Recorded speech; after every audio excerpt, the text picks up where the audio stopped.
Now that we have our data set, we're going to create a dashboard.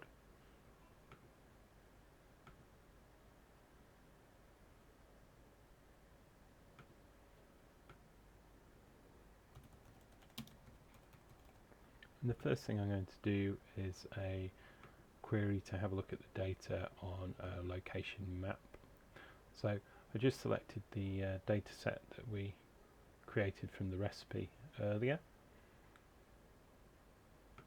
and now I'm going to look at it on a map. The standard maps built into Salesforce are very good for sort of large regions. So if you had sites across EMEA, they've got some great maps, or across the world, US states built in. If your particular use case isn't here, you can add your own custom maps, which is what I'm going to do now.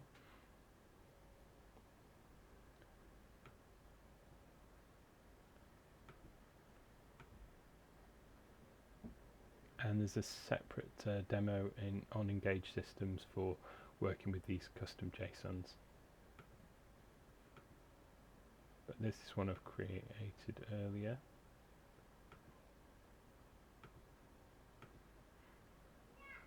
For the Milton Keynes area.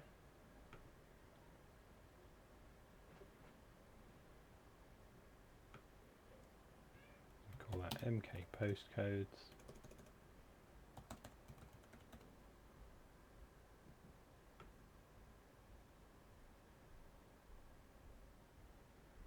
Then for the locations, we're going to use the new column postcode area that we created by splitting out the postcodes from the data set.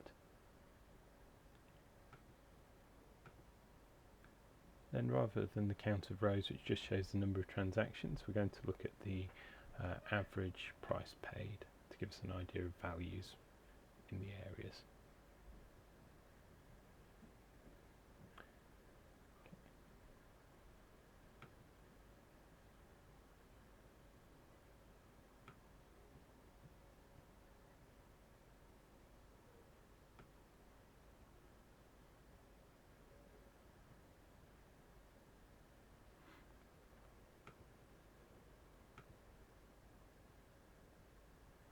So here you can see we have the postcode areas of Milton Keynes, average price paid for property.